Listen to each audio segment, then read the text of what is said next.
آج کی بابرکت شب نور شب برات کے نام سے معروف اور مشہور ہے۔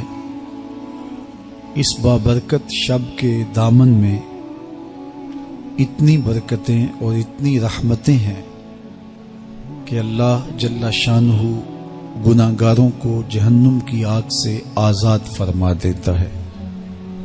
ام المومنین سیدہ طیبہ طاہرہ سیدہ عائشہ صدیقہ رضی اللہ تعالی عنہا فرماتی ہیں، ایک دن میں دیکھا کہ حضور میرے حجرہ میں نہیں ہیں، تو میں حضور کو تلاش کرنے نکلی۔ جنت البقیع میں آسمان کی طرف سر اٹھائے حضور اللہ سے التجائیں کر رہے تھے۔ مجھے دیکھا تو ارشاد فرمایا، عائشہ کیا تم نے یہ سمجھا کہ اللہ کا رسول تم سے زیادتی کرے گا؟ فرماتی ہیں میں نے عرض کی یا رسول اللہ صلی اللہ علیہ وسلم، میں یہ سمجھا شاید آپ کسی زوجائے محترمہ کے حجرہ میں تشریف لے گئے ہیں۔ فرمایا آج لیلۃ النصف من شعبان کی 15ویں رات ہے، درمیانی شب ہے۔ اس رات کو اللہ تعالی جل شانہ آسمان دنیا پہ نزول اجلال فرماتا ہے اور قبیلہ بنو کلب کی بکریوں کے بالوں سے زیادہ لوگوں کو جہنم کی آگ سے آزاد کر دیتا ہے۔ قبیلہ بنو کلب عرب کا بہت بڑا قبیلہ تھا جو بھیڑ بکریاں پالتے تھے اور لاکھوں کی تعداد میں ان کی بکریوں اور بھیڑوں کے ریوڑ تھے۔ تو اس قبیلے کی بکریوں کے بالوں سے بھی زیادہ گناہگاروں کو جہنم کی آگ سے آزاد کر دیا جاتا ہے۔ تو یہ وہ بابرکت شب رحمت ہے، شب نور ہے، جس کے دامن میں اتنی برکتیں ہیں کہ کوئی محروم نہیں رہتا۔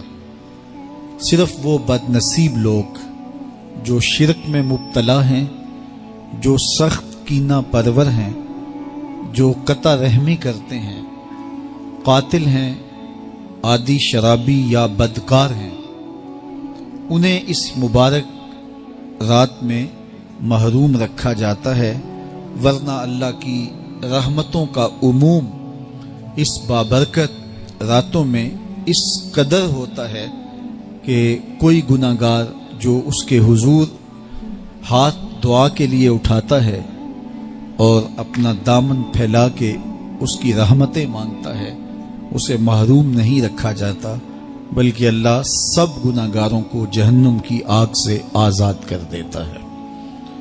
ایک روایت میں آتا ہے کہ اللہ لیلۃ النصف من شعبان کی 15ویں رات کو آسمان دنیا پہ اپنی رحمتوں سے جلوہ گر ہوتا ہے اور فرماتا ہے کوئی رزق مانگنے والا، میں اس کی جھولیاں بھر دوں، ہے کوئی مغفرت طلب کرنے والا، میں اس کے گناہ معاف کر دوں، ہے کوئی مجھ سے عافیت مانگنے والا، میں اس کو عافیتوں سے نواز دوں، ہے کوئی فلاں چیز مانگنے والا، ہے کوئی فلاں چیز مانگنے والا۔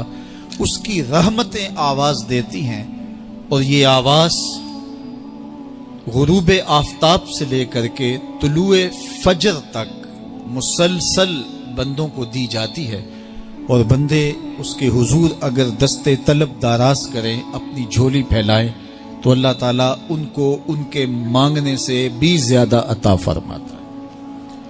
اس امت کو اللہ تعالیٰ نے اس طرح کی راتیں دے کر کے مغفرت، بخشش، غفران اور رحمتوں کی فراوانی نصیب کی ہے۔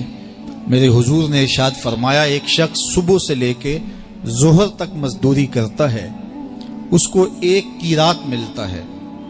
ایک ظہر سے لے کر عصر تک مزدوری کرتا ہے، اس کا وقت تھوڑا ہے لیکن اس کو بھی ایک قیرات ملتا ہے۔ اور تیسرا شخص عصر سے لے کر مغرب تک مزدوری کرتا ہے، اس کو 2 قیرات ملتے ہیں، جبکہ اس کا وقت دونوں سے کم ہے۔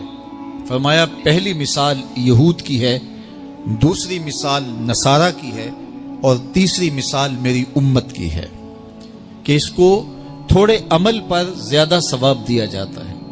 تو یہود اور نصارہ نے اس پہ برا منایا تو حضور علیہ السلام نے فرمایا کہ اللہ نے ان کے اجر میں تو کمی نہیں کی لیکن مسلمانوں کو زیادہ اجر دے دیا، تو یہ اس کی کرم نوازی ہے۔